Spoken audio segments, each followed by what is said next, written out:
Salut Pauline, merci de venir sur le podcast et cette vidéo YouTube Les Geeks des Chiffres. Salut Nicolas, trop contente, stressée mais contente. Bon, alors on est deux dans ce cas-là, alors c'est bon, on peut se détendre, tranquille. Donc, du coup, moi, je vais rapidement un peu parler de ton parcours, tu vois, de ce que j'en sais, du programme un peu de cette interview, enfin de cet échange, et puis après, je te laisserai la parole et je vais te cuisiner sur certains sujets. Donc, toi, Pauline Legnaud, tu es entrepreneuse depuis plus de 10 ans, tu as fondé 3 projets d'entreprise, à la fois Gemio, le podcast de Pauline Legnaud, et un autre projet qui s'appelle Demian. Exactement, tu connais tout de ma vie, je vois. Exactement. Et donc, du coup, sur ces 3 projets, on est sur 3 industries différentes. Et donc, à la fois, tu fais de la joaillerie, à la fois, tu fais du contenu. Et donc, c'est ça avec la partie podcast. Et puis aussi, tu vends des formations en ligne. Et donc, dans la partie des chiffres, on a 1000 choses à voir. Et donc, l'objectif de cet échange, c'est de te cuisiner sur comment tu gères les chiffres, quels sont les indicateurs financiers que tu analyses, comment aussi tu recrutes et tu bosses avec des gens qui bossent en comptabilité et gestion. Ouais. Donc, c'est un peu le programme de tout ça. Est-ce que ça te va? Et ça me va, je suis très contente parce que pour tout te dire, j'ai, je crois, jamais parlé de ça, donc ça me fait très plaisir de t'en donner l'exclusivité. Trop cool. J'avais vu quand même que tu as parlé un jour de TVA avec Pascal Soumier, je crois, sur BFM Business. Ah, c'est Où, possible. où à un moment donné, je sais pas, tu avais une interview avec lui et donc j'ai vu parler de TVA et je me suis dit, oh là là, J'ai pas dit trop de bêtises. non, ça a été, je me suis dit, c'est une aubaine, il faut que j'y aille, quoi. Tu vois. Donc alors Pauline, est-ce que tu peux me raconter un peu, donc moi j'ai fait un peu les grandes lignes de ton parcours entrepreneurial, est-ce que tu peux toi me l'expliquer avec tes propres mots du coup? Ouais, bien sûr. Alors, écoute, au moment où on se parle, c'est-à-dire en février 2022, j'ai 38 ans. Je suis mariée avec un homme que j'aime depuis maintenant 17 ans. Donc, ça ne nous rajeunit pas. J'habite en Suisse. Si vous êtes sur YouTube, vous voyez la vue de chez moi. Parce que j'ai déménagé il y a maintenant à peu près un an pour tout simplement vivre mon rêve d'être sur les bords d'un très beau lac. Et donc, le lifestyle est très important pour moi. Mais en fait, moi, quand j'ai démarré, j'étais pas entrepreneur. Je le suis maintenant depuis 10 ans. J'ai démarré en fait par faire des études littéraires. Et d'ailleurs, pour tout te dire, j'étais assez nulle en maths. Donc, comme quoi, tu vois, on peut quand même réussir à monter des business tout en étant nul en maths. Et on peut aimer aussi. Alors, la comptabilité, je ne suis pas comptable, mais disons que faire des business plans et comprendre les chiffres, même quand on était nul en maths petit, ce qui était complètement mon cas. J'ai quand même eu 2 en maths au bac L, hein, donc c'est pour te dire, bac Ok. littéraire. Donc il y avait un bon niveau, un bon level, mais donc j'ai fait des études littéraires, je me suis rendu compte que je ne voulais pas enseigner, que c'était un métier qui ne me convenait pas, et donc qu'est-ce que je pouvais faire de plus éloigné que l'enseignement? Eh bien, je suis tombée dans l'entrepreneuriat. Aussi un peu par hasard, parce que à l'époque, du coup, mon compagnon m'a demandé de l'épouser. On a trouvé une bague de fiançailles, enfin, on voulait chercher une bague de fiançailles, on n'a pas trouvé. Et donc, on s'est dit, mais c'est fou quand même à quel point l'expérience dans les marques de joaillerie est intimidante et stressante. C'est une épreuve à passer, alors que ça devrait être, tu vois, un moment de plaisir. Et du C'est coup, clair. on s'est dit, mais franchement, on a envie de créer une marque qui soit plus à notre image, qui soit chaleureuse, qui soit entière, qui soit bienveillante, avec de la très belle qualité, mais qui permette tout simplement qu'on se sente bien. Et donc, c'est pour ça qu'on a créé Gemio il y a maintenant 10 ans. Et en fait, en gros, Gemio a assez rapidement bien fonctionné parce que je pense que ça parlait vraiment à un marché qui voulait de la qualité, mais en se faisant bien traiter, si tu veux. Et du coup, voilà, ça a grossi, ça a grossi. On est maintenant une soixantaine de personnes chez Gemio, avec 5 ateliers qui travaillent dans toute la France. Enfin, vraiment une marque qui s'est vraiment bien implantée. Et puis, comme je m'ennuyais un peu, mais aussi parce que, c'est pas vrai, je m'ennuyais pas du tout, mais j'avais envie d'autres choses, j'avais envie de continuer à explorer et à me connaître. En fait, j'ai lancé un podcast il y a maintenant 4 ans qui initialement s'appelait donc Le Gratin et qui maintenant s'appelle le podcast de Pauline Legnaud. Et en gros, ce podcast, c'était tout simplement un podcast où je fais un peu comme toi, c'est-à-dire que j'interviewe des personnes pour parler de leur métier, de leur activité. C'est pas uniquement entrepreneurial, même s'il y a un fort biais. Et en fait, ça m'a vraiment énormément plu. Ça a fait que j'ai commencé à développer une communauté. Et donc, de fil en aiguille, si tu veux, je suis devenue plus médiatique, alors que c'était pas prévu. Et donc, suite à ça, j'ai reçu tellement de messages de personnes qui me disaient je veux en savoir plus, j'aimerais plus de contenu de ta part, j'aimerais des contenus qui soient plus actionnables, plus concrets, notamment des entrepreneurs. J'ai créé ensuite Demian, qui est donc en fait un programme de formation pour entrepreneurs et de développement personnel et qui me permet en fait, si tu veux, d'aller plus loin dans le coaching, on va dire, par rapport au podcast où ça reste... c'est pas à la surface, mais disons qu'on est quand même moins dans le pratico-pratique. Donc si je reviens sur la partie Gemio, donc tu disais que au début, l'expérience était intimidante. Est-ce que tu peux un peu raconter ce qui t'est arrivé toi, personnellement, quand vous avez cherché, ça? Parce que moi aussi ça m'est arrivé quand Ah ah! bah, ouais, quand j'ai demandé, ma femme, en mariage, j'étais en galère pour trouver, excusez-moi du terme, hein, en galère pour trouver une bague de fiançailles. J'étais obligé d'aller dans un salon du mariage pour aller acheter une bague, tu vois? C'était, une catastrophe. Ouais. Donc, raconte-moi un peu, c'est quoi un peu, les prémices de ça et comment ça s'est passé du coup? Bah écoute, nous on n'avait pas de bague de fiançailles dans la famille et quand mon copain m'a demandé de l'épouser, j'ai dit oui, mais on savait vraiment pas où aller. On n'avait pas de, tu sais, t'as des familles dans lesquelles t'as un peu un joaillier qui est là de génération en génération, qui se transmet. Nous, c'était pas le cas. Donc on savait pas du tout où aller, donc on était vraiment paumés. Donc on a commencé à aller sur Internet, à se dire ok, mais c'était pas évident, tu vois, de savoir déterminer la part des choses. Et puis il faut dire quand même que tout ça était en 2011. En 2011, la joaillerie online, il y avait personne en fait. Et donc, bon, bah, on a été ensuite chez les grandes maisons parce qu'on s'est dit, on ne vit qu'une fois, on ne connaît rien au monde de la joaillerie, on va aller voir. Donc, on a fait l'erreur, si je puis dire, d'aller Place Vendôme et de se dire, OK, on va aller découvrir. Mais aussi dans une perspective où on se disait, c'est une fois dans la vie, c'est un moment qui est censé être incroyable et donc bah, on veut voir les plus belles choses, quitte à ne pas acheter, mais juste pour rêver. Et en fait, malheureusement, on est tombé de haut parce que, alors les pièces étaient très belles, hein, les bijoux étaient très beaux, mais c'était sincèrement extrêmement stressant. Encore bien plus que de te parler, Nicolas, aujourd'hui, c'était très stressant de rentrer dans les bijouteries parce que tu avais un vigile à l'entrée, c'était fermé, on te regardait de haut, enfin, il te toisait, tu vois. En plus, je me rappelle, c'était Ah l'été, oui. j'étais habillée en short, pas moche, tu vois, mais j'étais pas habillée non plus sur mon 31, mais vraiment limite, enfin, je sentais que vraiment les gens me regardaient comme, mais qui étais-je? D'ailleurs, à tel point que chez une des marques que je ne citerai pas, la vendeuse nous a quand même dit à un moment donné, je suis désolée, je ne suis pas sûre que notre maison soit faite pour vous. Donc, il nous a Carrément. littéralement foutu dehors, tu vois. Ah, tu m'étonnes. Donc, tu vois, tu es en couple avec, en train d'essayer de vivre un beau moment et on te fout dehors. Enfin, franchement, ça te ruine l'expérience, mais totalement. Et en plus de ça, les prix étaient évidemment très élevés. Enfin, on nous montrait que des bijoux à 50 000 euros. Enfin, tu vois, c'était complètement décorrélé de la réalité. Mais on s'est dit, mais c'est pas possible. Comment font les gens qui cherchent un beau bijou? Et donc, en parlant autour de nous, on s'est rendu compte qu'on n'était pas du tout les seuls à avoir vécu cette expérience. Que chez les grandes maisons, en fait, il y avait essentiellement une clientèle asiatiques, des pays du Golfe, mais très peu de Français, et que la plupart des Français allaient chez ce qu'on appelle des joailliers de quartier, c'est-à-dire bah voilà, ces joailliers qui ont pignon sur rue, qui ne sont pas des marques, mais qui sont des artisans, quoi. Le problème de ces joailliers artisans, c'est que, ben, en fait, il faut les connaître. Si tu ne sais pas chez lequel aller, tu ne sais pas, tu vois, s'il va en fait t'arnaquer, entre guillemets, ou pas. C'est un peu comme un garagiste, tu vois, c'est de la confiance, hein. Et puis en plus de ça, ben, en fait, il te fait faire une bague sur mesure. Si tu n'es pas content, tu l'as dans le baba parce que tu ne peux pas faire de retour, etc. Donc, il y avait beaucoup de problèmes et donc c'est à cette occasion, si tu veux, qu'on a eu un vrai déclic en se disant mais c'est pas possible à quel point la joaillerie est un secteur qui n'a pas été modernisé. Et comme on cherchait tous les deux à ce moment-là dans notre vie une aventure entrepreneuriale, on s'est dit c'est ça. Mais ce qui est fou, Nicolas, c'est que franchement on n'y connaissait rien, mais rien. C'est-à-dire que je savais à peine faire la différence entre un diamant et un saphir, tu vois, à l'époque. Mais toi, t'aimais bien les bijoux? Ça, c'est quelque chose, ou sans plus, quoi? Bah, je suis une femme, si tu veux, mais j'avais jamais acheté un bijou de ma vie, j'y connaissais rien. La bague de fiançailles a été le moment où j'ai commencé à m'intéresser à cet univers. Et d'ailleurs, c'est intéressant parce que pour beaucoup de nos clients, c'est vraiment la première fois, si tu veux, où tu commences à t'y intéresser. Et en fait, c'est un univers qui est fabuleux. Mais moi, je peux te dire, la vérité, c'est que quand je me suis lancée dans la joaillerie avec Gemio il y a 10 ans, je ne m'intéressais pas au secteur de la joaillerie, je n'y connaissais rien. Franchement, pour moi, c'était comme... c'était pas plus ou moins intéressant que des sacs, des chaussures. Enfin, c'était sympa, tu vois. Et en fait, c'est en creusant avec les années, en m'intéressant. Moi, je suis assez convaincue quand on s'intéresse à quelque chose, ça devient intéressant. Et pour le coup, la joaillerie, c'est un secteur où, en plus, il y a une profondeur, si tu veux, très importante, parce qu'entre les pierres, les métaux, l'artisanat, enfin, il y a beaucoup, beaucoup de choses à comprendre. Et donc, je me suis passionnée pour ce secteur, mais de manière, si tu veux, complètement inattendue. C'était pas une passion d'enfance, quoi. Et donc, alors, vous vous êtes dit: «On va se lancer là-dessus».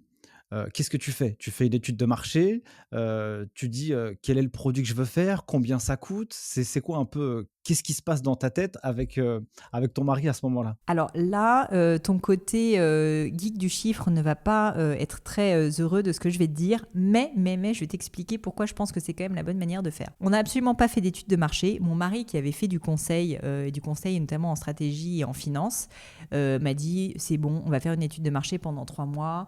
On va apprendre quels sont tu vois, les meilleurs canaux d'acquisition. Enfin, on va tout étudier. Et je lui ai dit pas du tout, on va pas faire ça. ça, on va essayer de se lancer et on va se fixer un objectif qui est qu'en 3 mois, on va non pas faire une étude de marché, mais on va essayer de créer notre premier site internet pour vendre des bijoux. Donc on va se fixer une deadline pour le faire et on va agir. Et c'est effectivement ce qu'on a fait. Pourquoi est-ce que je lui ai proposé de faire ça ? Parce qu'en fait, la réalité, c'est que même si c'était pas la bonne idée, c'était notre première boîte. On n'y connaissait rien. Faire une étude de marché ou pas, c'était pas la question. La question, c'était est-ce qu'on arrive à bien travailler ensemble ? Est-ce qu'on est capable de faire un site internet ? On n'a pas d'argent, est-ce que c'est possible ? On ne connaît rien au secteur de la joaillerie, ça se trouve, on va même pas réussir à trouver un atelier. Donc en fait, si tu avant de commencer à faire une étude de marché pour se dire est-ce que c'est le bon business ou pas, on s'est plutôt dit on va essayer déjà de voir si on est capable d'être entrepreneur et ensuite on fera une étude de marché. Et donc l'étude de marché, on l'a faite et on en a fait ensuite bien des fois derrière, mais on l'a faite dans un deuxième temps, après cette période, on va dire, de test de 3 mois, qui était plus un test, si tu veux, sur nous-mêmes, de notre capacité à entreprendre, en plus en couple, puisqu'on a travaillé ensemble. Et donc, quand tu as commencé, est-ce que tu avais le feu de l'entrepreneur? Tu étais dans l'action? C'était quoi un peu ton état d'esprit? Tu dis, je vais tout défoncer. C'était quoi un peu ton Bah, état? mon état, c'était d'être complètement inconsciente, puisqu'en fait, évidemment, on pensait on espérait, on rêvait, on avait vu cette opportunité, ça nous paraissait tellement nul, les bijoux étaient très beaux, mais l'expérience nous paraissait tellement catastrophique, il y avait zéro digital en plus à l'époque. On s'est dit, mais franchement, on va être complètement nouveau, ça va être complètement différent, donc ça va marcher forcément. Donc on avait, si tu veux, cet espoir, cette volonté très forte, cette ambition, en fait, tout simplement. Et en même temps, une très forte capacité de travail, une envie de travailler très fort. Et donc, on a travaillé sincèrement pendant 3 mois, mais non-stop. Je dirais pas que je bossais jusqu'à 4 heures du mat tous les jours, mais par contre, de 8 heures à 20 heures, 21 heures, c'était non-stop, si tu veux. Mais avec le feu sacré, quoi, avec l'envie d'en démordre et avec tellement peu de moyens, et ça qui est assez génial, qu'on a aussi fait des petits miracles. Parce que franchement, je me rappelle, notre premier site internet, par exemple, c'était un site WordPress qu'on avait un peu bidouillé, qui en fait était une pauvre boutique à 36 euros. Et on a réussi à créer un site internet qui était complètement convenable, tu vois, avec 36 euros. Donc, à cause de la contrainte, on a réussi vraiment à sortir de terre un site et des produits.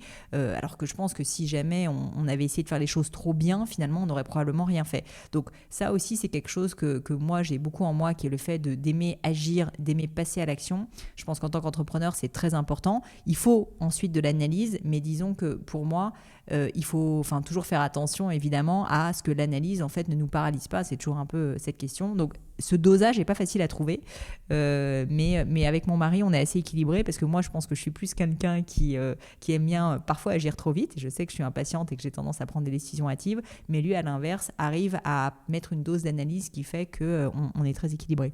Ouais, ça équilibre. Top. Donc, vous avez sorti le site internet. Il y a quoi sur le site internet? Il y a des bijoux? Comment Il y ça se a, passe? il y a beaucoup de choses assez moches, je dois te dire. À l'époque, je suis pas très fière, mais bon, on est quand même heureux d'avoir sorti de terre un truc. D'ailleurs, c'est assez drôle, on a encore dans nos archives chez Gemio les premières versions du site. L'autre jour, il y a quelqu'un sur Slack qui l'a envoyé. Je peux te dire que les 60 collaborateurs se sont dit, mais mon Dieu, qu'est-ce que c'est que cette horreur? Mais bon, on l'a fait et avec zéro argent.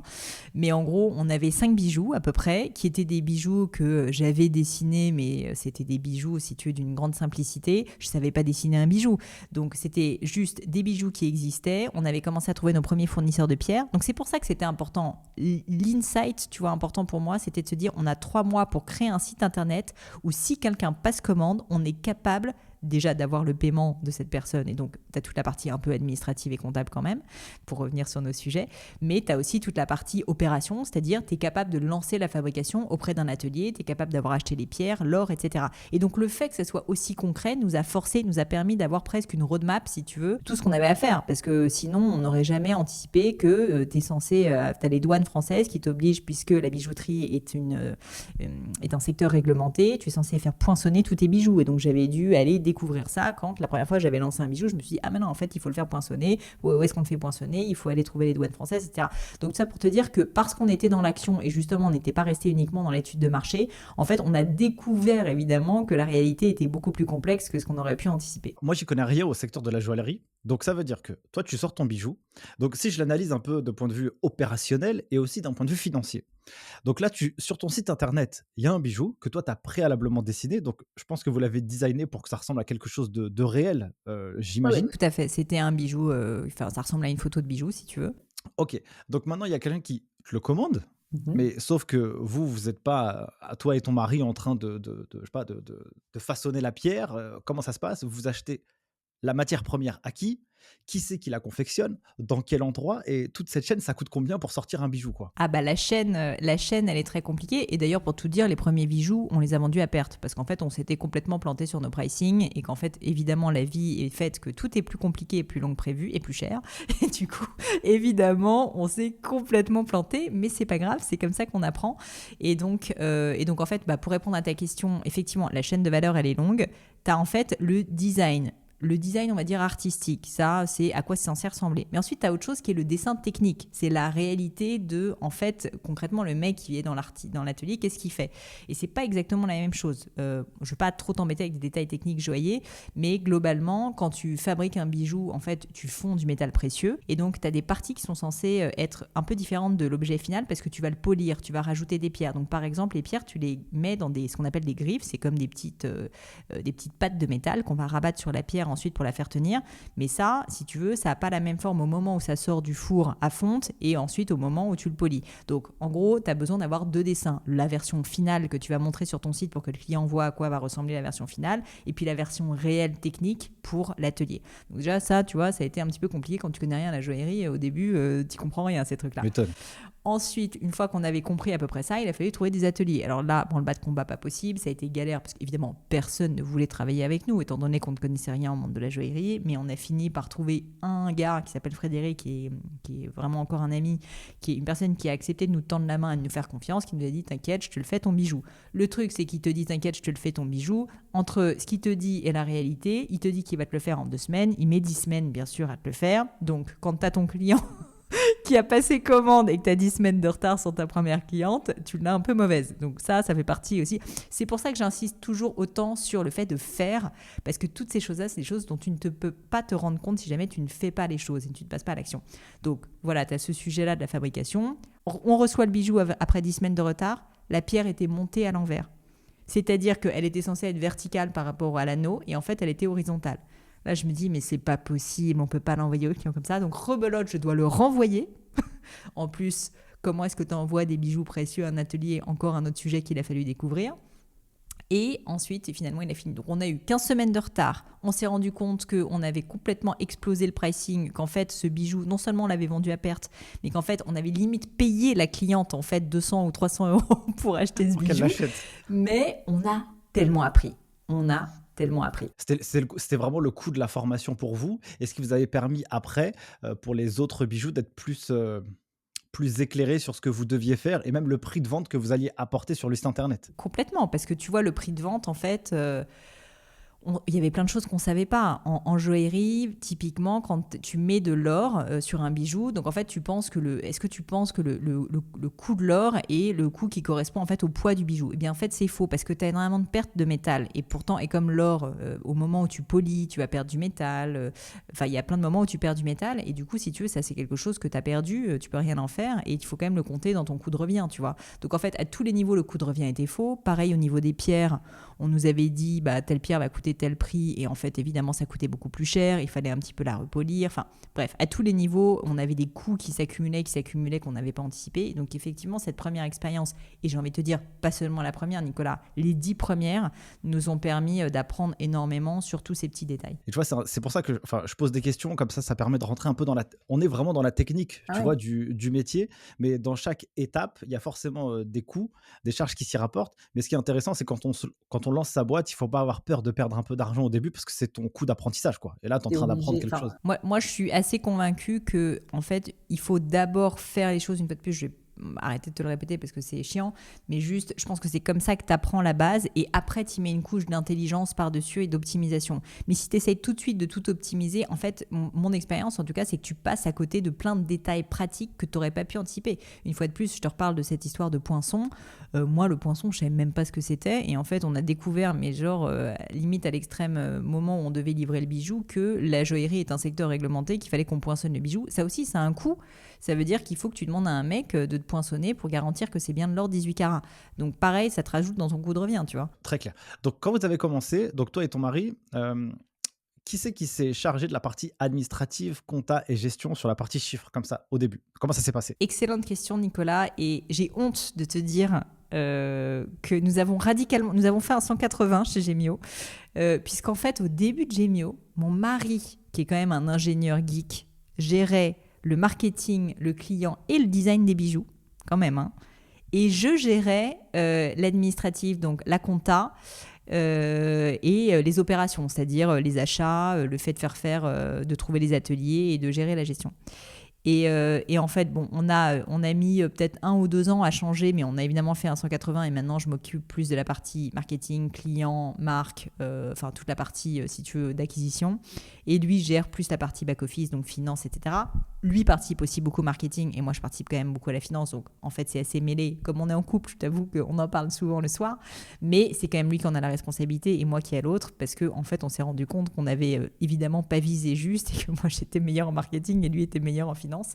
Mais au début, on n'a pas fait ça tout simplement parce que moi, j'avais une première expérience en stage où j'avais pendant 9 mois fait un stage bras droit, une expérience que j'ai adorée où j'étais bras droit du CEO d'une jeune boîte et en fait, je les avais aidés à notamment mettre en place un système de comptabilité. Ils avaient à l'époque une compta qui était externalisée chez Price et qu'ils avaient voulu réinternaliser et donc ils m'avaient formé à saisir la compta sur Sage. Donc, je savais faire de la compta, je savais même faire la déclaration de TVA. Enfin, tu vois, je dirais pas que j'étais forte, mais non, mais ils avaient quand même payé un consultant de chez Price pour pendant 9 mois, je sache le faire. J'avais participé à leur levée de fonds et tout. Donc, comme j'avais un minimum, si tu veux, de connaissances sur le sujet, bah, en gros, au début de Gemio, je devrais pas trop le dire, mais je crois que j'avais piraté un truc Sage et donc j'avais Sage et je faisais, tu vois, mes saisies comptables, toutes les factures, débit, crédit et compagnie avec mes numéros de fournisseurs et tout. Et en fait, bon, la vérité nous a quand même rattrapés, c'est que même si j'avais appris à le faire et que je me débrouillais, lui avait beaucoup plus d'affinité pour ça que moi. Et donc, c'est pour ça qu'au bout de 2 ans, on a fini par changer. Ok, et donc c'est lui qui le faisait? Vous le faisiez en interne? Vous n'avez pas un cabinet qui vous accompagnait pour faire tout ça? Écoute, au tout début, on n'avait tellement pas d'argent, parce qu'on avait, on avait tellement pas d'argent qu'en fait, c'était bootstrap surtout. Donc, on s'était débrouillé. Et donc, effectivement, au tout début, ça a duré peut-être 6-9 mois. C'était moi qui saisissais la compta night and weekend. Et on avait juste un cabinet qui nous aidait, une fois que la saisie était faite, si tu veux, à faire quand même le grand livre, à le rendre un peu plus propre, etc.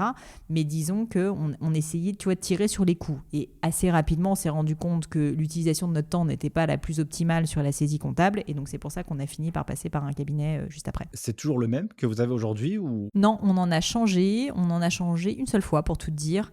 En fait, j'avais pris le cabinet qu'à l'époque, on utilisait avec ma précédente boîte quand j'étais en stage, qui était un comptable un peu old school, si je puis dire, pas très réactif. Donc, il faisait bien son travail, mais il n'était pas très réactif. Et du coup, on a fini par changer pour un cabinet qui est plus à notre image et avec lequel ça se passe très bien depuis maintenant, je dirais 8 ans quand même. Ok, et donc comment vous l'avez choisi celui-ci? Justement, souvent, moi je dis aux gens, ou même aux experts comptables ou aux futurs, tu vois, il faut développer, il faut comprendre les entrepreneurs dans le monde dans lequel ils évoluent. On ne peut pas se contenter de faire une liasse fiscale et un bilan et dire salut et se rencontrer qu'une fois par an, quoi. Comment tu l'as choisi et qu'est-ce que tu attends de lui tout le temps, tous les mois, tous les ans? C'est une super question. Alors, je vais juste l'élargir un tout petit peu parce que nous, non seulement en fait, on faisait la compta avec eux, mais pendant très longtemps, on a fait aussi toute la partie sociale. Ce qui est assez fréquent d'ailleurs, que le cabinet comptable se retrouve à faire le social, alors que d'ailleurs, c'est pas leur métier en général. Et je te dis ça parce qu'en fait, pour le coup, on était hyper satisfaits pendant des années sur la partie comptable, mais pas sur la partie sociale. Et on a changé le social il y a 1 an, et maintenant, on est beaucoup plus satisfaits. Donc, tout ça pour te dire qu'il faut aussi pas avoir peur de changer quand ça se passe mal. Et on a décorrélé les deux, et ça se passe maintenant merveilleusement bien.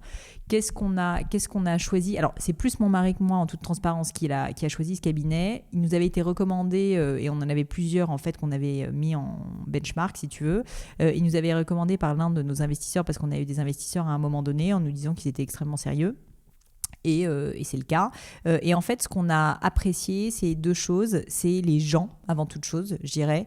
C'est-à-dire que le fondateur est quelqu'un de assez commercial, mais très business, donc avec une vraie vision, si tu veux, assez challengeante pour nous sur notre tu vois, justement sur notre bilan, enfin sur toute la stratégie financière en fait, qui pouvait avoir une vraie discussion intéressante avec lui à ce sujet. Donc ça, c'était hyper précieux. Et d'autre part, les personnes qui étaient en dessous, et notamment la personne qui était affectée à notre compte, et une personne qui était très intelligente aussi, extrêmement méthodique, enfin honnêtement, il n'y avait jamais d'erreur tout simplement.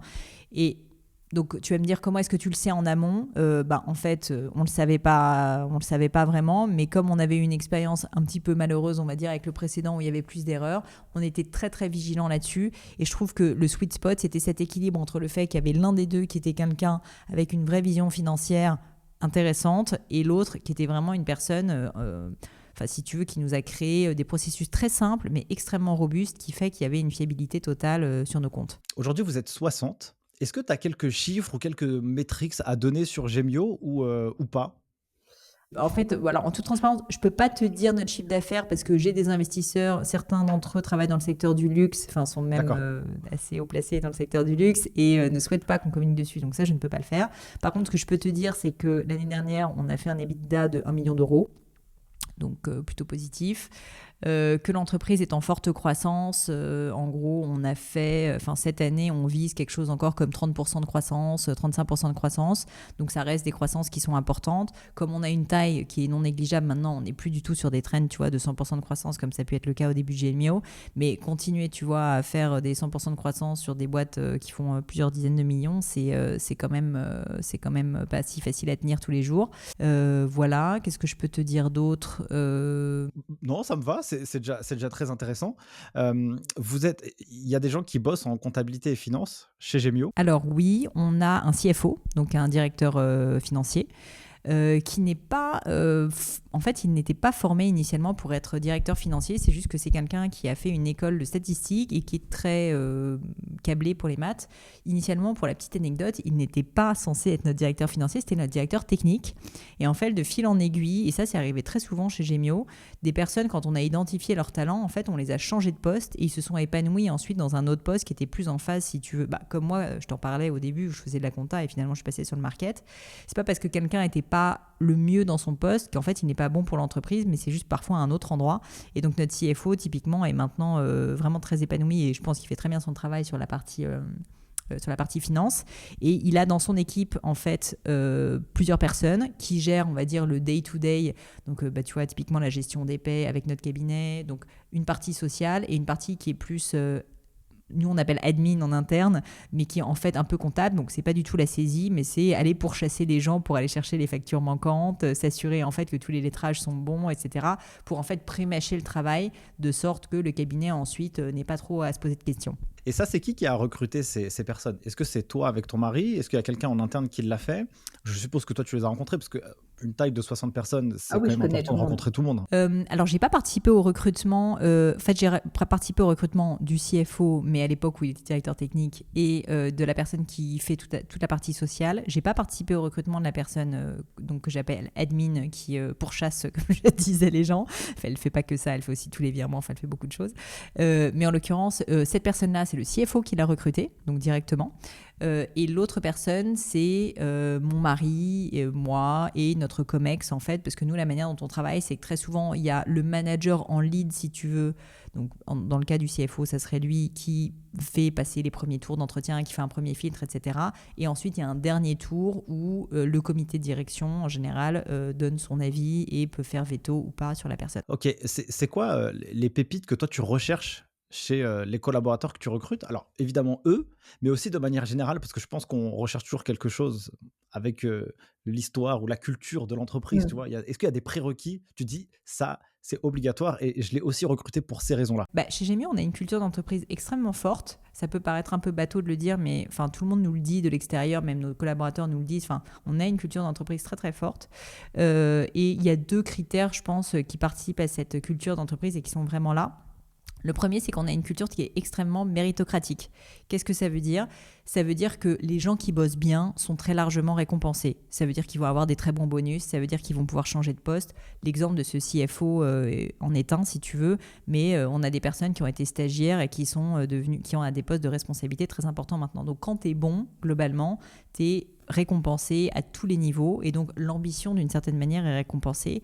Mais j'y ajouterais un petit bémol, c'est que ça n'est pas une ambition où tu es censé marcher sur les pieds des gens, parce que le deuxième point, et ça m'amène à mon deuxième point, c'est qu'en fait, on a un esprit très familial chez Gemio, et donc ce que ça veut dire, c'est qu'en fait, l'entraide, le fait de ne pas se marcher sur les pieds, le fait, pas se marcher sur les pieds les uns des autres, pardon, mais de ne pas se tirer dans les pattes, si tu veux, c'est très important. Et donc, j'aime pas le mot bienveillance parce qu'il est un peu trop utilisé, mais disons qu'on n'est pas des bisounours, mais par contre, on veut que ça soit des gens bien qui soient dans l'entreprise, des gens qui soient honnêtes et des gens qui veulent aussi le bien de l'entreprise de manière générale. Donc en fait, cette double culture méritocratique qui récompense le travail bien fait et les gens qui apportent beaucoup de valeur, donc avec une forte culture du coup du feedback, etc., alliée à beaucoup de bienveillance et le fait qu'en fait, tout simplement, on essaie de faire en sorte que les gens deviennent la meilleure version d'eux-mêmes. Et c'est pour ça, tu vois, que par exemple, quelqu'un qui n'est pas parfaitement épanoui dans son poste, on essaie de le changer de place, etc. Ça, c'est quelque chose qui fait une très, très forte culture chez Gemio, qui fait qu'on a énormément de loyauté et on a des gens qui sont dans la boîte depuis 7-8 ans. Ok, d'accord, super. Donc, toi, aujourd'hui, tu as fait des rentrées des investisseurs. C'était à quelle période que vous avez fait rentrer des investisseurs? Alors, à plusieurs périodes. En fait, c'est arrivé en plusieurs fois. La première fois qu'on a fait rentrer des investisseurs, c'est quand on s'est dit, bon, bah, on a créé à partir de rien ce site internet, on commence à vendre des premiers bijoux, mais bon, la version craquée de Sage, c'est peut-être plus possible. Il va peut-être falloir à un moment donné trouver tu vois, des alternatives, professionnaliser un petit peu tout ça, et de Photoshop et de tout. Hein. Enfin, faut être un peu pirate au début quand même. Et du coup, en fait, à ce moment-là, ça faisait à peu près 6 mois que l'entreprise existait. On s'est dit, ok, on se payait pas bien sûr. On s'est dit, ok, maintenant il faut qu'on commence à avoir une vraie structure. Mais on l'a fait après avoir testé notre capacité à faire. Et donc, une fois qu'on a fait ça, on a cherché de l'investissement. Et je dois dire que ça s'est passé extrêmement bien et très rapidement parce que justement, comme on avait prouvé d'une certaine manière qu'on arrivait à sortir de terre une boîte avec 0 € juste à force d'énergie, de volonté et de travail, en fait, les gens, ils mettent beaucoup plus de l'argent là-dessus que quand tu vas les voir avec un Excel géant en leur disant je vais révolutionner la Terre, tu vois. Donc, en fait, ça a très bien marché. En 3 semaines, on avait bouclé une première levée de fonds autour de, je ne me rappelle pas les détails, mais je crois que c'était 350 000 € à peu près, ce qui pour l'époque n'était pas si mal. Bah, c'est clair. Et ensuite, on a fait une deuxième à peu près 6 mois plus tard parce qu'on a voulu, appuyer sur l'accélérateur. Donc, on a refait une deuxième de 600 000 €. Et ensuite, encore un an plus tard, pour le coup, on a fait une levée de fonds avec un fonds d'investissement. Donc, les 2 premières fois, c'était des business angels, donc des particuliers, si tu veux, qui peuvent être quand même des professionnels de l'investissement, mais qui ne sont pas dans un fonds. Et donc, la dernière fois, on a fait une levée un peu plus de 3 millions avec un fonds d'investissement.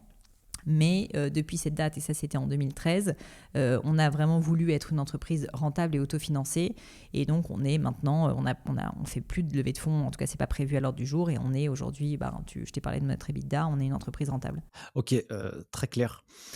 Quels sont les indicateurs financiers que toi tu analyses par rapport à ta position? Donc j'ai bien compris, toi tu t'occupes plutôt de la partie market, tu vois, en tout cas l'image de marque de Gemio, en collaboration aussi avec Sharif, c'est comme ça qu'il s'appelle? Ouais, exactement. Exactement, avec Sharif, donc ça c'est ton mari. Qu'est-ce que toi tu analyses dans ton projet? Les KPIs où tu dis ça, c'est ce qui me voilà, c'est ce qui me permet de voir le poumon de ma boîte ou en tout cas comment ça se positionne, quoi. Bon, il y en a plusieurs. La marge est quand même évidemment un indicateur très important parce qu'en fait, la marge en joaillerie, ça veut dire quelque chose de très concret, c'est la désirabilité de la marque.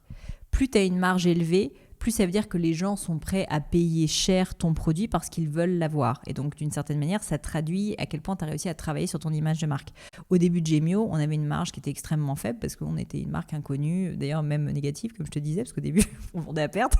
Mais tu vois, notre marge, elle était dégueulasse. Et avec le temps, plus on a investi, si tu veux, en marketing, plus on a réussi à augmenter notre marge. Et je te dis pas qu'on est au niveau des marques comme Cartier. Et d'ailleurs, pour moi, c'est un très bel indicateur. Les marques comme Cartier ou Van Cleef & Arpels sont des entreprises avec des marges très importantes pour de la joaillerie parce que ce sont les marques qui ont réussi à créer le plus de désir. Donc ça, c'est assez intéressant. C'est aussi une histoire de coût de revient, bien sûr, et de à quel point tu arrives à négocier avec tes différents partenaires. Mais c'est quand même aussi un très fort indicateur, je trouve, de la désirabilité de ton marketing et de ton produit. Très clair. Donc, comment on fait pour améliorer la marge dans une industrie comme ça? Donc, comment moi je l'interprète par rapport à ce que tu me dis? Je dirais ça. Donc là, tu dis, je vais négocier avec mes fournisseurs. Donc finalement, tu vas essayer de tirer les coûts vers le bas. Pas, évidemment, tu vas pas baisser la qualité de ton produit, évidemment. Et par contre, tu vas essayer d'augmenter le prix parce que plus le prix sera important, et là, c'est là où tu dis, ça démontre la désirabilité de ta marque. C'est bien ça? Exactement. Bah, exactement, tu as résumé. Il y a deux manières en fait de jouer sur la marge. Soit tu baisses les coûts, soit tu augmentes le prix. Tu peux baisser les coûts, mais il y a un moment donné où tu peux pas les baisser tant que ça, évidemment, sans perdre en qualité. Et d'ailleurs, tu feras moins de chiffre d'affaires et finalement, ta marge va finir par redescendre aussi parce que tu auras plus de SAV, etc., qui seront aussi impactés dans la marge finale. Donc, en fait, en réalité, les coûts, tu peux un peu jouer dessus, notamment avec la hausse du volume, mais bon, c'est quand même quelque chose, à un moment donné, tu peux plus trop faire grand-chose. Pas une magie, quoi. Tu vas pas révolutionner tout. Bah, surtout que nous, on a fait le choix de travailler sur une fabrication française. Alors, il y aurait quelque chose, un énorme gain de marge qu'on pourrait avoir, c'est si jamais on décidait d'aller fabriquer en Asie, typiquement, nos bijoux. Mais c'est un choix après stratégique, si tu veux, qui fait que nous, on préfère payer plus cher la fabrication, mais qu'elle soit uniquement française. C'est important pour nous. Et donc, bah voilà, pour l'instant, ça risque pas de changer. Et du coup, on est assez clair là-dessus. Donc, il y a effectivement les coûts. Et puis après, il y a l'augmentation du prix. Et l'augmentation du prix, bon, alors déjà, il traduit une réalité qui est un peu triste, qui est l'augmentation des matières premières, mais qui est réelle. Donc, tu augmentes un peu le prix. Et puis, surtout, quand tu lances des nouvelles collections, des nouveaux produits, en fait, tu peux essayer de jauger quelle est la valeur perçue de ce produit pour ton client. Et typiquement, plus tu as un actif qui est créatif, plus tu as réussi à faire quelque chose de nouveau et tu as investi beaucoup sur du marketing nouveau aussi, donc à la fois au niveau du produit et du marketing, plus tu vas réussir à créer une marge qui est importante par rapport au coût de revient. Alors que sur des produits qui sont très simples, type une bague de fiançailles solitaire, la marge, elle n'est pas énorme parce qu'en fait, même si tu fais un très bon produit, très bonne qualité, c'est éminemment comparable. Donc en fait, la marge, c'est le reflet de la désirabilité et de la différenciation de la marque. Hyper intéressant. Donc là, tu as cet indicateur que tu analyses. Est-ce qu'il y en a d'autres? Je suppose que oui. Bah, bien sûr, après, au niveau marketing pur, il y en a énormément. Le coût d'acquisition client, ça évidemment, c'est un indicateur très fort aussi. Donc, je ne sais pas si c'est quelque chose qui te parle. C'est financier, mais c'est financier à un niveau très marketing. Donc, c'est combien chaque client te coûte. Alors, évidemment, il faut avoir en tête que c'est quelque chose qui est une moyenne, donc ça veut dire que tes clients récurrents coûtent quasiment 0 €, alors que les nouveaux clients coûtent beaucoup plus cher, que voilà, tout est extrêmement variable. Mais c'est une très bonne moyenne parce que je trouve que c'est un indicateur qui varie du coup en fonction des mois et qu'on suit mois par mois et qui te permet en fait de voir globalement si tu es dans une phase de vraiment d'acquisition de notoriété, auquel cas en fait tu vas pousser l'acquisition client et elle peut coûter très cher et donc elle peut coûter quelque chose comme 200 € par exemple dans notre cas. Et par contre, tu as des mois sur lesquels tu es plus en train de récolter les fruits de ton acquisition et où là en fait non, ça tourne d'une certaine manière tout seul et donc tu vas avoir des mois qui sont beaucoup plus rentables que d'autres. Et en fait c'est un peu un jeu d'accordéon, je trouve. Si tu n'as que des mois sur lesquels ton acquisition client est très faible, en fait tu vas être uniquement sur des actions de rentabilité mais pas en fait aller chercher de la nouveauté et donc tu vas pas avoir un esprit de conquête si tu veux. Et à l'inverse, si tu fais que de la conquête, à un moment donné la rentabilité elle s'éloigne beaucoup. Donc il y a un espèce d'équilibre à trouver. Très clair.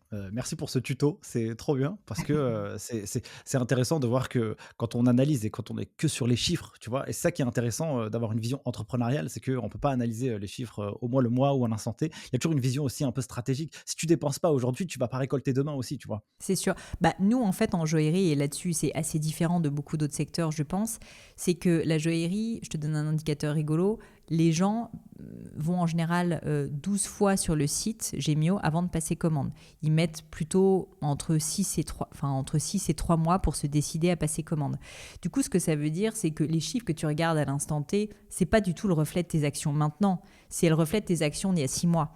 Donc ça, il y a un jeu à faire de pondération, si tu veux, pour essayer de comprendre qu'est-ce qui a vraiment marché ou pas. Et en ça, c'est peut-être différent de certains actifs, dont ce que je fais par exemple sur les formations, où tu es beaucoup plus sur de l'instant T.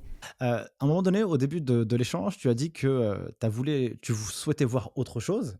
Et donc, c'est là où, en 2017 ou 2018, tu as commencé à partir sur le podcast. Ouais, bah, ce qui s'est passé, c'est que ça faisait 7 ans qu'on avait créé Gemio avec Sharif et ça se portait bien, voilà, ça allait. Mais moi, j'ai eu un moment de moins bien, honnêtement, où je me suis posé beaucoup de questions. Est-ce que c'est ma place? Est-ce qu'il faut que je fasse autre chose? On a eu un peu des problèmes RH à l'époque dans l'entreprise et du coup, j'étais pas très bien. Et donc, j'ai eu besoin de m'inspirer, sincèrement, et de trouver autre chose. Il y avait un autre phénomène aussi, c'est que quand ça se passe un peu moins bien dans ta boîte et que tu as mis tellement d'énergie dedans tu as tellement travaillé, si tu n'as quasiment plus que ça d'une certaine manière, au moment où ça va moins bien, tu te dis, mais en fait, j'ai rien d'autre dans ma vie, tu vois. Et donc, j'avais besoin d'autre chose. Et donc, c'est à ce moment-là que je me suis mis à écouter des podcasts. En fait, pour la petite histoire, c'est d'abord que j'ai commencé à faire de la course à pied pour m'aérer. Et en faisant de la course à pied, je me suis mis à écouter des podcasts. Je me suis rendu compte que c'était génial, que j'apprenais plein de choses, que je découvrais plein de personnalités incroyables. Et je vais sur mon Apple Podcast Store français et je me rends compte, mais c'est fou, il n'y a quasiment pas de podcast en France. À l'époque, tu avais les grosses têtes, Ondelat, enfin, tu vois, tu avais que les... Ouais, enfin voilà, c'est ça, t'avais que les trucs de la radio, tu vois, qui étaient rediffusés, quoi. C'était même pas des podcasts natifs. Et je me suis dit, merde, c'est pas possible. Et donc, finalement, je me suis dit, bah, pourquoi pas? Pourquoi est-ce que... Moi, j'ai quand même un réseau, j'ai une expérience entrepreneuriale, pourquoi est-ce que j'essaierais pas? Et donc, assez rapidement, toujours dans cette même perspective de tester avant de me lancer vraiment dans quelque chose, je me suis dit, bon, bah, je vais acheter du matos, je vais prévoir 3-4 épisodes. En 2 semaines, je l'ai fait. Et puis, si ça me plaît et que ça marche, bah, tant mieux. Mais plutôt, tu vois, que de partir sur une analyse du marché et tout. Mais franchement, en 2 semaines, c'était fait. J'avais décidé, j'avais acheté sur Amazon mes micros, mon enregistreur que j'ai toujours aujourd'hui. Et j'avais calé mes premiers rendez-vous. Et je me suis lancée. Et 3 semaines plus tard, j'avais sorti mes épisodes. Et j'avais pris un plaisir fou. Je m'étais éclatée. Et très tôt, surtout, j'ai répondu à un besoin. Parce que, comme je te le disais, il n'y avait pas d'audience, en fait. Il y avait une audience, mais il n'y avait pas de contenu français. Et donc, pour toi, c'était une forme de soupape, Ouais. ce side project. Totalement. Est-ce que toi, tu t'ennuyais un peu chez Gemio aussi? Est-ce qu'il n'y avait pas une forme de lassitude? Parce que j'ai l'impression que si, que toi, t'as envie d'y aller, quoi. T'as envie de mettre les mains dans le cambouis, etc. Et t'as envie d'exécuter, quoi. Écoute, je suis quelqu'un qui a beaucoup d'énergie assez clairement, donc j'ai pas une capacité. En fait, je peux avoir une tendance à m'ennuyer si jamais je fais des choses trop redondantes. Là, on est sur une telle croissance chez Gemio, on est en train d'ouvrir à l'international que je m'ennuie plus du tout. Mais effectivement, à cette époque, comme nos chiffres étaient moins bons et que moi, je suis beaucoup en charge du marketing, j'avais moins d'argent à investir, j'avais moins de trucs à tester. Et donc, tu vois, il y avait un moment où je tournais un peu en rond, quoi. J'ai essayé de trouver encore des idées, mais bon, c'était pas facile. Et donc, je pense que c'était ça. C'était moi, ce qui me pesait beaucoup, c'était les problèmes RH qu'on a eu, où franchement, du coup, personnellement, ça me faisait du mal. Et donc, j'avais envie aussi d'autre chose. J'avais envie de penser à autre chose, tu vois. Et c'est beaucoup ça qui m'a aidée. Je pense que j'avais aussi peut-être un petit truc d'ego qui fait que j'avais envie de créer mon truc toute seule, juste pour, tu vois, me prouver à moi-même que j'en ai été capable. Et donc, voilà. C'est ces 3 phénomènes, je pense, qui ont joué. Ok. Alors, j'ai regardé, je pense que sur le podcast, tu as dû sortir à peu près 340 épisodes, en tout cas au moment où on discute. Ça m'effraie, moi aussi. Hein. Je m'étonne. Euh,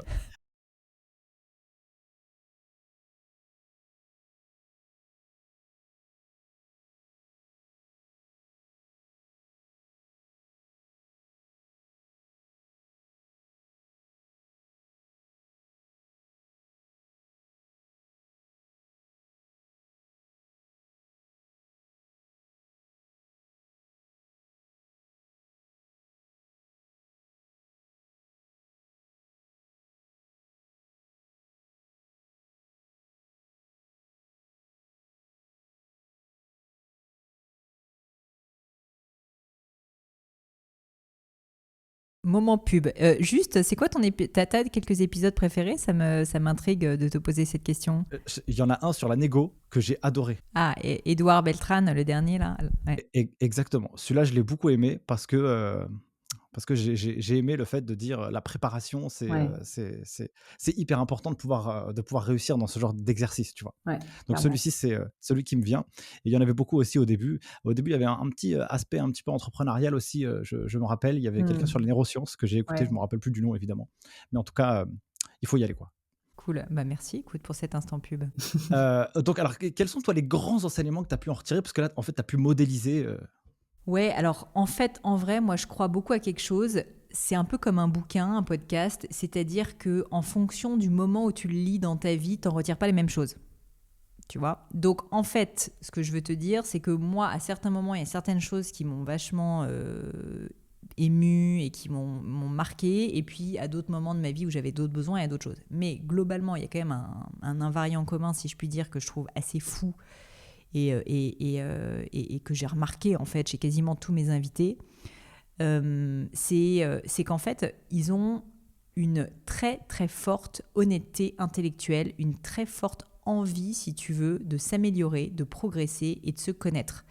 Et en fait, c'est quelque chose qui m'a beaucoup marqué, de me dire que c'est des gens qui se posent des questions et qui se posent des questions sur la vie, sur leur business, sur eux-mêmes, qui acceptent le feedback et qui acceptent l'idée de progresser. Je trouve vraiment que c'est assez important de se dire que les gens qui réussissent, en fait, sont des gens qui refusent la stagnation, tu vois. Et tu peux passer par des moments difficiles. Parfois, tu touches le fond parce que quand tu testes des choses, tu te plantes. Mais ils en tirent des enseignements, ils se disent « Ok, je me suis planté là, qu'est-ce que je fais la prochaine fois ?»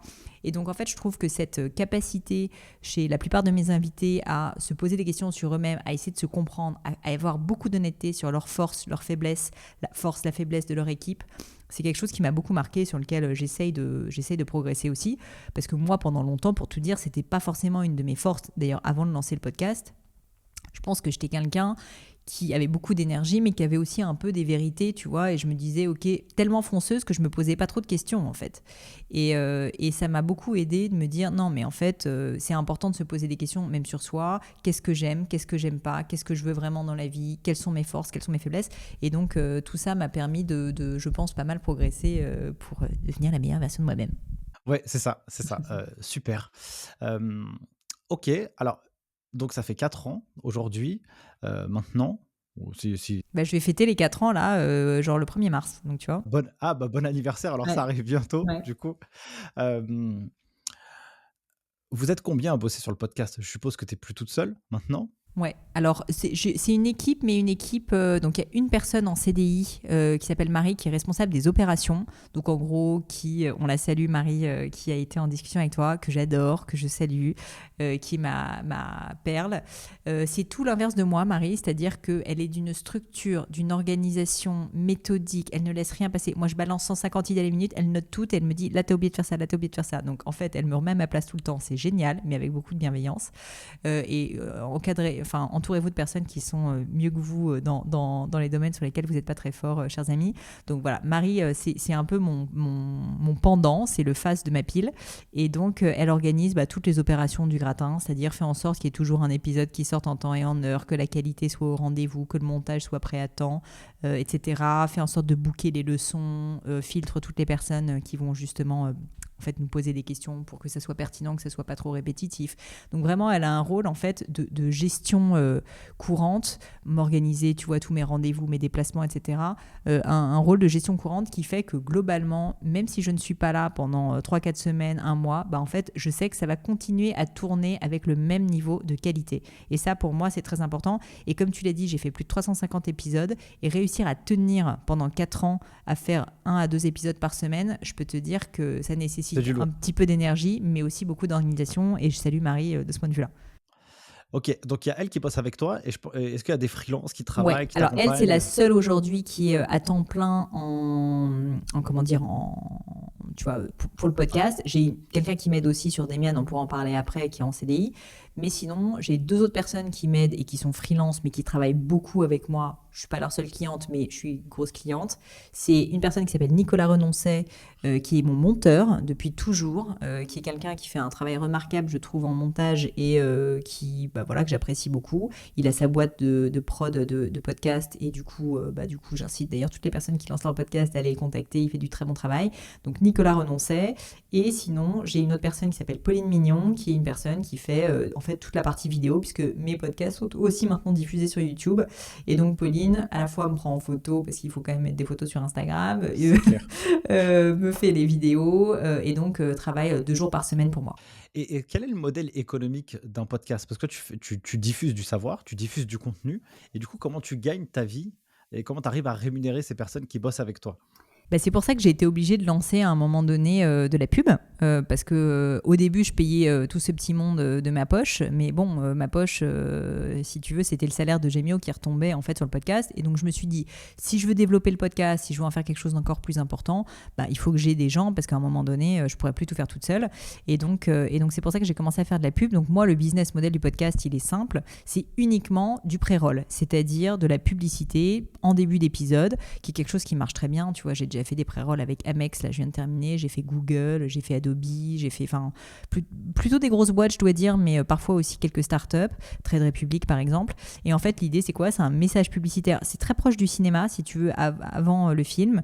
En fait tu vas avoir, en l'occurrence moi c'est moins d'1 minute, un petit texte où je parle en fait du sponsor du podcast et j'explique pourquoi je l'ai choisi, sachant que petit aparté, évidemment je suis très souvent démarchée maintenant pour faire du pré-roll et qu'en fait je ne choisis que les marques que j'apprécie vraiment et que je peux recommander parce qu'il y a une dimension qui n'est pas uniquement une pub si tu veux, que j'aurais pas choisi, c'est vraiment à mi-chemin entre la publicité et l'influence au sens où il y a une recommandation de ma part.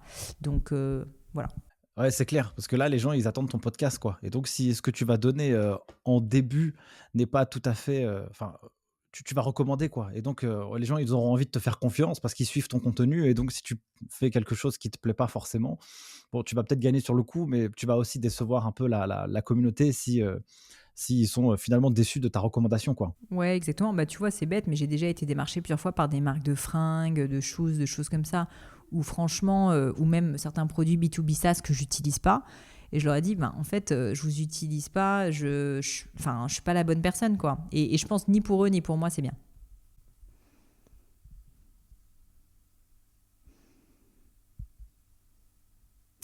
Demian, en fait, j'ai lancé une première version de Demian qui à l'époque s'appelait Growth, toujours dans cette idée de tester d'abord par l'action en juin 2020, en plein confinement, parce qu'à l'époque, tellement de personnes qui étaient chez elles, qui m'envoyaient des messages toute la journée sur mes réseaux, pas se plaignant, mais en me disant, écoute, j'adore ton podcast, mais j'aimerais aller plus loin, propose-nous plus de contenu vraiment plus profond. Et du coup, un peu sur un coup de tête, je me rappelle très bien, un week-end, avec mon téléphone, j'ai enregistré la première formation. Ça m'a fait 6 heures si tu veux, je me la suis enregistrée, je l'ai lancée, ça a cartonné franchement et du coup je me suis dit bah maintenant il faut que j'en fasse une vraie boîte, tu vois, ce truc là et donc c'est ce qui s'est passé et le vrai Demian entre guillemets existe depuis à peu près 1 an quoi. Ok. Et donc, qu'est-ce qu'on retrouve comme formation sur cette plateforme? Alors, il y en a plusieurs. Il y en a aujourd'hui 5. La première historique, donc la fameuse que j'avais faite de mon téléphone, mais je précise que j'ai re-shooté entre-temps et qui est bien mieux, parce que la qualité, le contenu était bon, mais la qualité n'était pas au rendez-vous. Maintenant, c'est Pauline Mignon qui le fait, donc c'est mieux. C'était sur la plateforme de marque, donc un sujet qui me tient à cœur. Et moi, toutes ces formations, globalement, c'est des contenus, ce que j'appelle evergreen, c'est-à-dire des contenus que ça soit maintenant, dans 1 an, dans 10 ans, tu peux les réutiliser. Pourquoi ?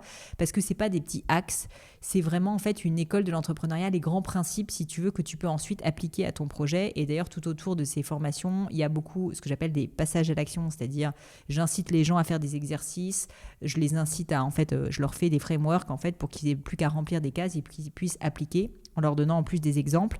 Donc tout ça pour te dire que la plateforme de marque, c'est comment avoir une communication puissante globalement, et c'est ce qui a fait le succès de Gemio, je pense, en partie, et donc j'ai insisté là-dessus. La deuxième, c'était sur comment construire un business plan. Celle-ci, elle me tient à cœur et je l'avais fait parce que, étant un parcours littéraire, je constatais autour de moi qu'il y avait énormément de jeunes entrepreneurs qui se lancent sans mais aucune vision financière, avec une telle crainte, si tu veux, des finances, que finalement ils ne prennent aucune décision. Parce qu'ils ne savent même pas combien, tu vois, s'ils peuvent recruter ou pas, quoi. À ce stade, c'est quand même grave. Et donc, du coup, sur cette formation, par exemple, business plan, souvent le business plan, il peut être un peu décrié. Tu vois, on peut dire, Ouais. ouais, mais c'est pas forcément utile de le faire, etc. Toi, dans ce programme, c'est axé sur la partie financière. C'est Ouais. ça? Alors, moi, écoute, c'est comme toutes mes formations, je pense que s'il devait y avoir un truc commun, c'est que c'est censé être actionnable. Je fuis le bullshit, c'est-à-dire que si c'est de la théorie, ben ça m'intéresse pas parce que l'entrepreneur, il n'a pas le temps de faire de la théorie, il veut juste que ça marche, tu vois, et que ça soit simple. Donc en gros, moi, tout mon parti pris, c'est je veux que ça soit robuste et que ça soit utile. Et donc effectivement, c'est plutôt simple. Ce que je leur propose, c'est déjà de maîtriser les bases d'Excel, ce qui paraît quand même bête à dire, mais en fait, il y a beaucoup de gens qui ne connaissent rien à Excel. Et donc en fait, les premières, je crois que c'est dans l'introduction à la première vidéo, si tu veux, on t'apprend les raccourcis clavier qui comptent le plus, comment avoir un beau spreadsheet Excel qui soit pas dégueulasse. Enfin, il y a plein de petits axes, mais en fait qu'on n'apprend pas à l'école. D'ailleurs, moi, je trouve ça terrible. On t'apprend pas ça, et là, ça t'apprend déjà à maîtriser globalement Excel, mais juste les bases qui sont utiles, pas rentrer dans des détails, tu vois, qui ne méritent pas la peine qu'on s'y attelle. Ensuite, il y a effectivement créer un business plan solide. Donc, en gros, qu'est-ce que je veux dire par là ? C'est que ça te permet de créer le compte de résultat. Donc, le compte de résultat court terme sur 1 an. évidemment, c'est des estimations quand tu es entrepreneur, mais je rentre beaucoup dans le détail de comment faire ces estimations, comment faire ces hypothèses. Donc, c'est très concret, une fois de plus, c'est pas uniquement factuellement à quoi ça ressemble un compte de résultat, c'est comment tu le construis, tu vois. Bien sûr. Ensuite, la deuxième étape, c'est le plan de trésorerie. Ça aussi, évidemment, quand tu es entrepreneur, c'est important. Et je repense à toutes les personnes qui ont vécu le confinement avec parfois des chutes tout d'un coup de leur chiffre d'affaires à moins 80%.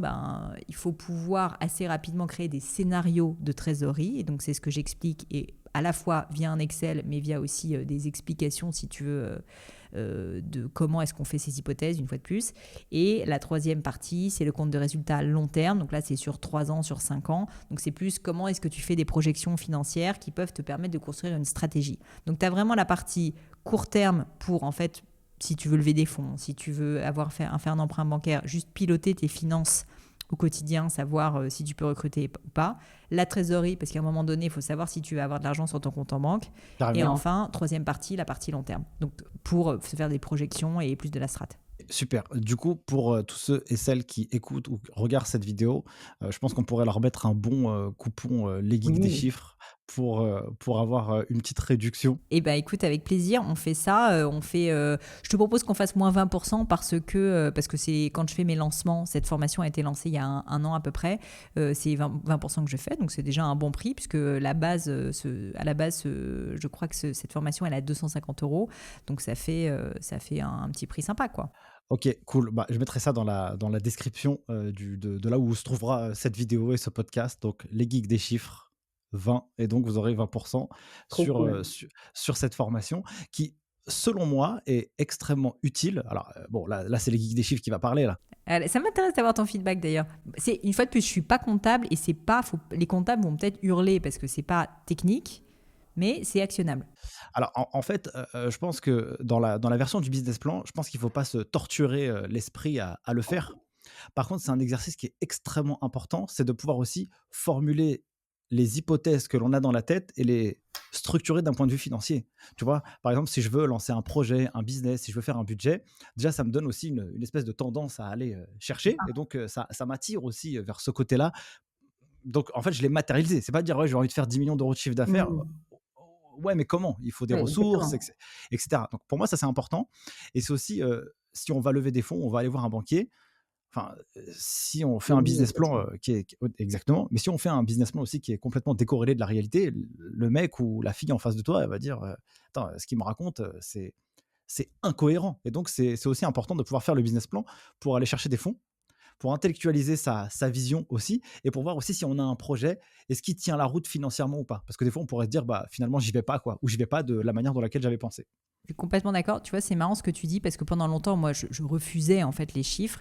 Et le jour où j'ai compris qu'en fait, les chiffres, ça n'est que pour raconter une histoire, Ouais, en fait, tu te dis, c'est juste des mots, mais autrement, tu vois, au final.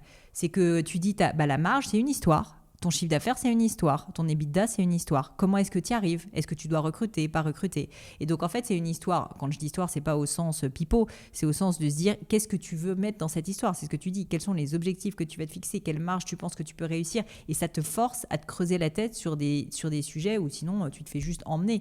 Moi, la raison pour laquelle j'ai fait cette formation, une fois de plus, c'est que je voyais tellement d'entrepreneurs qui vivaient leur business de manière passive. C'est-à-dire qu'en fait, ils étaient passionnés, ils ont lancé leur boîte et à un moment donné, ils se font porter, tu vois, mais ils n'ont aucun objectif, ils savent pas où ils veulent être dans 1 an, dans 2 ans, dans 5 ans. Bah là, ça te force en fait à te poser ces questions. exactement. Et en fait, cet exercice, il est très important. En fait, c'est perdre du temps pour en gagner, hein. Souvent, les coordonnées sont les plus mal chaussées. Moi, quand j'ai fait des business, souvent, je le fais pas. Et je vois bien le résultat quand je le fais pas. Et quand je le fais, ou cette partie budgétaire, eh bien, on voit clairement la différence parce que on trouve les moyens et les ressources pour aller atteindre ses objectifs. Et donc, si je reviens sur les débuts de Gemio, par exemple, si tu avais allié, et c'est pas du tout une critique ou un jugement, hein, mais imaginons qu'au début de Gemio, si tu avais allié les coûts et l'opérationnel, mais pas dans une version optimale, hein, tu sais, eh bien, peut-être que bah, finalement, tu aurais pu vendre à l'équilibre Ah le bah premier ouais, bijou, bien etc. sûr. Quoi. Et donc, ça Mais sert à ça, alors, cet exercice. pour être honnête, je t'ai dit qu'on n'avait pas fait d'études de marché, mais on avait fait un business plan. très simple, très proche d'ailleurs de ce que ça ressemble, de ce que je propose, c'est-à-dire simple et robuste. Une fois de plus, c'était pas, tu sais, souvent le problème des business plans, c'est que les gens se lancent dans et le loyer, combien il va coûter, le machin. Donc plein de Ouais, petits détails, ils se noient dans le détail, alors tu que tu m'étonnes. veux des grandes masses, quoi. Tu veux qu'au gros Exactement. pinceau, ça soit à peu près correct. Et du coup, ça, pour le coup, on l'avait fait. Et bon, évidemment, on s'était planté parce qu'on est toujours pas assez conservateur quand on fait un business plan, mais ça nous a quand même permis d'avoir des objectifs, une fois de plus, et de se dire combien de chiffre d'affaires on voulait faire à 6 mois, combien de chiffre d'affaires on voulait faire à 9 mois. Et je pense que si on se l'était pas dit, une fois de plus, on se Ouais, serait c'est laissé clair. porter. Et pareil avec Demian ou avec mon podcast. J'ai des business plans pour toutes ces activités. Très simples, mais ils sont là. OK, super. Quels sont les autres programmes que tu as aussi donc Alors, sur, donc, j'ai effectivement le programme sur le business plan. Le troisième, je suis switchée sur mon aspect plus marketing, maîtriser l'art de la vente. Là, pareil, en fait, ça venait des constats. À chaque fois, si tu veux, ça vient de demandes, en fait, sur mon audience. C'est que, en fait, il y a un truc qui me choque un peu, c'est à quel point des entrepreneurs n'osent pas vendre leurs produits, ont honte, ont de la culpabilité à l'idée de vendre leurs produits. Le nombre de messages qui me disent oui, mais ça va être lourd, j'ose pas en parler, etc. Donc en fait, j'ai voulu un peu battre cette idée en brèche et faire une formation qui explique que vendre n'est pas sale, que finalement quand on vend, en fait, on rend service si jamais on croit à son produit. Et donc j'explique plein de techniques pour à la fois psychologiquement se sentir mieux quand on vend et au-delà de ça, réussir à vendre plus efficacement en répondant à des objections classiques, etc. Donc c'est aussi une jolie formation assez courte, donc assez facile à suivre, mais qui pour toutes les personnes qui en fait se sentent toujours coupables à l'idée de parler de leur produit, de leur service, tu je m'étonnes. pense sera utile. Donc ça c'est la troisième. Quatrième, c'est celle que j'ai lancée en septembre dernier, c'était sur le persona. Qui s'appelle Comment cibler efficacement ses clients. Pareil, même constat. Les gens me disent, la question principale que les gens me disent, c'est où est-ce que je peux trouver mes clients? Je ne sais pas où les trouver, j'ai pas assez de clients. Bon, du coup, c'est une formation qui est faite. Je te dis pas que tout va être facile à partir de là, mais au moins Bien tu vas sûr. avoir une structure qui peut t'aider, qui est une structure que, enfin, si on demande aux employés à l'équipe marketing Gemio, on continue à utiliser aujourd'hui chez Gemio, basé vraiment sur un outil marketing puissant qui est le persona et qui souvent est très mal compris, je trouve, et mal utilisé. Et enfin, la dernière que j'ai lancée il y a peu de temps, c'est une formation sur la productivité, les clés de la productivité. Parce que comme j'ai beaucoup d'activités, les gens me disent tout le temps, mais comment tu Mais fais, Pauline? c'est clair, c'est quoi le secret? Moi, j'aimerais trop l'avoir, tu vois? Et bien le secret est dans cette formation sur les clés de la productivité. Voilà. OK, bah, du coup, il nous faut un coupon aussi pour celle-ci et Je moi, je fais crois la que je vais la même chose. et moi, je crois que je vais l'acheter, hein, je Tu crois. devrais, tu devrais. Enfin, franchement, écoute, je suis contente parce qu'on en a vendu littéralement des milliers et j'ai eu 11 retours. Donc, je suis quand même plutôt assez contente.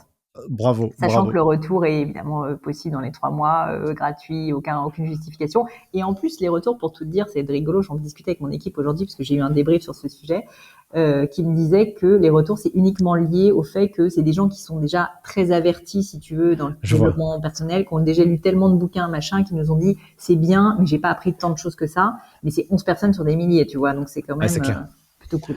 C'est clair, tip Donc top. moins 20% pour toi et ton audience, Nicolas. Et exactement. Bon, en tout cas, celle-là, elle est pour moi. Je suis assez passionné de productivité, donc j'essaie toujours de m'améliorer de ce point de vue-là. Et 3 activités, parce que ouais, il faut de la structure, tu vois? C'est Ouais, important. faut. OK, on arrive à la fin de cette, discussion, ma chère, Pauline. C'est passé très vite, ça fait déjà, 1 heure. Eh oui. Je ne sais pas si tu avais des choses, je sais pas, à rajouter ou des choses à partager ou un message que tu voudrais, faire passer toi, à titre, personnel? Écoute, c'est une bonne question. Moi, je pense que ce qu'il faut peut-être répéter, c'est que en fait, chacun est différent et que moi, par exemple, j'adore avoir plein d'activités, j'adore être débordée, j'adore avoir plein d'énergie, plein de trucs à faire. Mais je pense que tout le monde n'est pas comme ça et c'est pas grave. Et au contraire, il y a des personnes qui ont besoin de beaucoup de temps, tu vois, pour s'épanouir en fait dans un business et de le creuser à fond. Moi, j'aime bien, je vous dis, aller assez vite et passer sur plein d'idées différentes assez rapidement. Et je pense qu'il faut savoir une fois de plus s'écouter, se connaître. C'est comme ça en fait qu'on est heureux tout simplement. Et moi, j'ai toujours une petite crainte quand je m'expose sur les réseaux sociaux, c'est d'être un peu trop un rôle modèle. Et j'espère que ça ne paraît pas prétentieux, mais c'est que je sais qu'en fait, je suis de la manière dont je suis et il y a des personnes qui sont pas comme moi. Et je pense que les gens doivent pas essayer d'être comme moi. Moi, j'ai des clés que je peux leur donner sur ma personnalité et ce qui fonctionne pour moi, mais je pense qu'il faut toujours être assez vigilant à l'idée de se dire, ok, qu'est-ce que je veux moi, comment est-ce que je suis, Mmh. et savoir finalement s'écouter quoi.